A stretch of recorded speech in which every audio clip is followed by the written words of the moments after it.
Fraud ಆಗ್ತಾಯಿದೆ. ಅದಕ್ಕೂ ಸ್ಪಷ್ಟವಾಗಿ ಬಿಡದೀಯ ನೀವು ಏನು ಮನಸ್ಸಿಗೆ ಕೊಡಬೇಡ ಬಿಡ್ರಿ ಅಂತ ಮಾತು ಮಾತಾಡಲಿ ಮುಗಿದು ಬಿಡ್ತದೆ. ಆದರೆ ಡಿ ಕೆ ಶಿ ಅವರು ಅದು ಮಾತಾಡ್ತಾ ಇಲ್ಲ. ಅವ್ರದ್ದೇ ಅಂತ ಒಂದು ಗುಂಗಿನಲ್ಲಿದ್ದಾರೆ. ಆದ್ರೆ ಡಿ ಕೆ ಶಿ ಅವರು ಬುದ್ಧಿವಂತರಿದ್ದಾರೆ. ಮೋಸ್ಟ್ಲಿ ಅವ್ರು ಚೇಂಜ್ ಆಗ್ಬೋದು ಮನಸ್ಸು ಬಂದು ಜನಕ್ಕೆ ಬಿಡದಿ ಜನಕ್ಕೆ ಒಂದು ಆಶ್ವಾಸನೆ ಕೊಟ್ಟ ನಿಮ್ಮ ಮನಸ್ಸಿರ ಕೊಡ್ರಿ ಇಲ್ಲ ಅದು ಬಿಡ್ರಪ್ಪ ಅಂತ ಹೇಳಿದ್ರೆ ಮುಗೀತದೆ. ಆ ಕೆಲಸ ಯಾಕೆ ಮಾಡೋಕ್ಕಾಗ್ತಾಯಿಲ್ಲ. ಕೇವಲ ಲಾಭದ ದೃಷ್ಟಿ ಇಟ್ಕೊಂಡು ನೋಡ್ಲಿಕ್ಕೆ ಹೋಗ್ಬೇಡ್ರಿ. ಇದನ್ನು ಅಲ್ಲಿ ಬದುಕದ ಜನ ಬದುಕ್ತಾ ಇದ್ದಾರೆ. ಆ ಭೂಮಿ ಫಲವತ್ತಾಗಿದೆ ಅಂತ ಯಾರು ಪ್ರೂವ್ ಆಗಿದೆ. ಅನೇಕ ಸರ್ವೆಗಳು ಹೇಳ್ತಾ ಇದ್ದಾವೆ. ಅನೇಕ ಜನ ಹೋಗಿ ಮಾತಾಡ್ಸ್ಕೊಂಡು ಬರ್ತಾಯಿದ್ದಾರೆ ಅವ್ರ ಜೊತೆಗೆ. ಅವರೆಲ್ಲ ಹೇಳೋದು ಸುಳ್ಳ, ಫಲವತ್ತಿಲ್ವಾದ ಭೂಮಿ. ಇದನ್ನು ಸಹಿತ ನೀವೇ ವಿಚಾರ ಮಾಡ್ರಿ ಅಂತ ಹೇಳ್ತಾ ನಮ್ಮ ಸಂತೋಷ್ ಹೆಗಡೆ ಅವರ ಈ ಪತ್ರ ಈ ಹೋರಾಟ ರಾಜ್ಯಕ್ಕೆ ಅಥವಾ ನಮ್ಮ ಸರ್ಕಾರಕ್ಕೆ ಒಂದು ಕಣ್ಣು ತೆರೆಸುವಂಥ ಕೆಲಸ ಆಗಿರಿ. ಯಾಕಂದ್ರೆ ರೈತ ಇದ್ರೂ ನಮ್ಮ ಬದುಕ ಅನ್ನೋ ಮಾತು ತಿಳ್ತಾ ಒಂದು ಮಾತು ಹೇಳ್ತಾ ಇದು ನಿಮ್ಮ ಸರಿನೂ ಅನಿಸಿರ್ಬೋದು. ಸರಿ ತಪ್ಪಲ್ರಿ. ಲೈಕರ್ ಮಾಡಿ ಡಿಸ್ಲೈಕರ್ ಮಾಡಿ ನೋಡ್ತಾ ಇರ್ರಿ. ನಿಮ್ಮ ಅಭಿಪ್ರಾಯ ತಿಳಿಸ್ತಾ ಇರಿ. ಸಂತೋಷ್ ಹೆಗಡೆ ಅವರ ಪತ್ರ ಬರೆದಿದ್ದು ನಿಮಗೆ ಲೈಕ್ ಆಗ್ಯದಲ್ಲ, ಇನ್ನೇನು ಭಾಳ ಹೇಳುವಂಥ ಅವಶ್ಯಕತೆ ಇಲ್ಲ.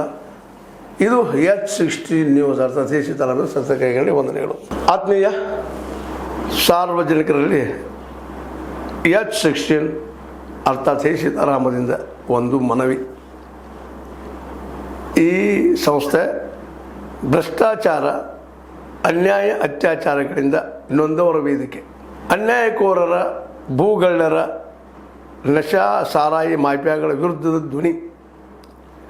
ರೈತರ ಕೂಲಿಕಾರ ಕಾರ್ಮಿಕರ ಬಿದ್ದ ಸಮುದಾಯ ಜನರ ಧ್ವನಿ ಬೆಂಬಲವಾಗಿ ನಿಂತು ತನುಮನ ಧನದ ಸಹಾಯಕ್ಕೆ ಸಾರ್ವಜನಿಕರಲ್ಲಿ ಕೋರಿಕೆ. ದಾನದ ಸಹಾಯ ನೀಡಿ ಸ್ವಾತಂತ್ರ್ಯ ಪತ್ರಿಕೋದ್ಯಮ ಉಳಿಸಿ ಬೆಳೆಸಿ. ವಂದನೆಗಳು. ತಮ್ಮನ್ನೇ ನಂಬಿರುವ ಮಲ್ಲಪ್ಪ ಇ ಜೋತಾವರ್.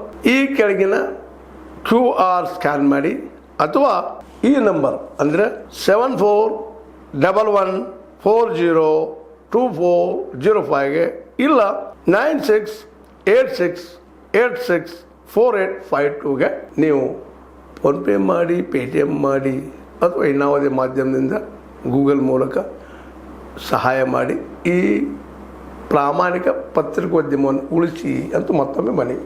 ವಂದನೆಗಳು.